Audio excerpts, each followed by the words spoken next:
Hey everybody, we're going to talk about how we use the middle school and, the upper school resource teacher, which is Kayla right there. Here we go. I'm a middle school science teacher, and I feel like I haven't done the best job that I could have of using Kayla, because I'm always like teaching new stuff, and my class, like what we're doing varies a lot, so it was hard to have a specific day, like come in on this day and take out the lower. Do you have any ideas of how you could have improved it? If I had done a better job of sticking to a schedule, like at one time I was like, Friday's gonna be review day, we're always gonna play review games on Friday. If I had actually stuck to that and kept her in, and then she could take out different kids on Fridays and review one-on-one with them, I think that could have been a lot better. I have a schedule with Kayla, so I have and I use her for my lower achieving students, and one of them comes 2 days a week and meets with her for an hour, and then I have a group that meets with her 3 times a week, once for math review and twice for English journal skills.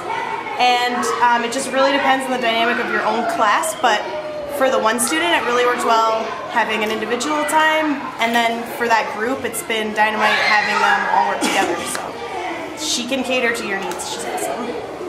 She's not going to be there.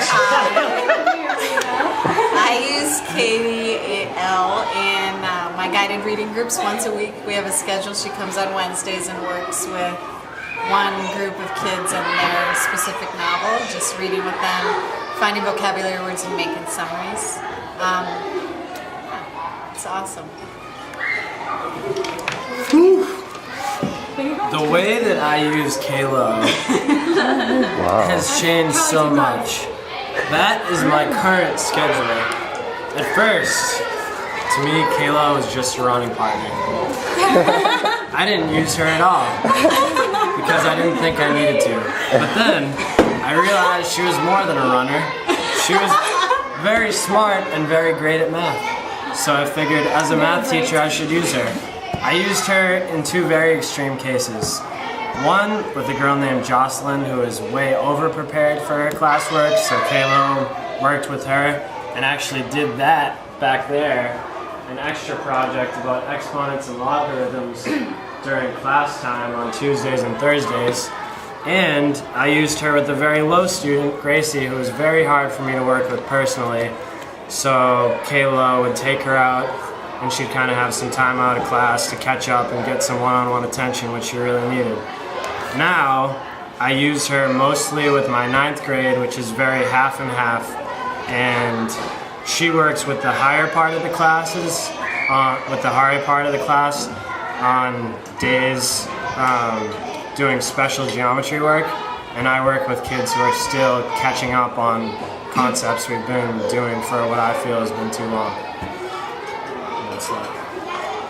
Hi, I'm Jess. I use Kayla in 3 main ways.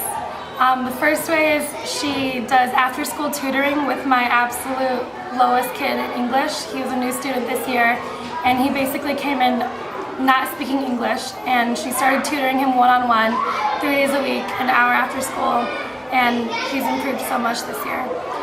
The second way is every Tuesday and Thursday we have a schedule where she takes, or I send my lowest 5 students for math over to her in this resource room, and they spend the whole period, usually the whole period, just catching up on whatever topics we're doing in class for math and getting more attention, correcting homework, basically mirroring what we do over there but giving them more attention, and a lot of times working more on like mental math basics, operations that they need to catch up on. And the third way is she helps me with my guided reading book groups, because I split the class into 3 different groups, reading 3 different levels of books, and I run 2 and she runs the lowest one, basically by reading the book aloud to the kids and discussing what's going on and writing summaries with the kids so they can understand what's happening in the story. Yeah, that's in a nutshell pretty much it. I mean, between going like bouncing lessons off of people and like people will say, hey, I need an idea for this lesson, what should I do? I do that, like kind of like curriculum suggestions. I do stuff like that sometimes. I work with the kids, both the higher and the lower, depending on what they want, and every once in a while the middle. And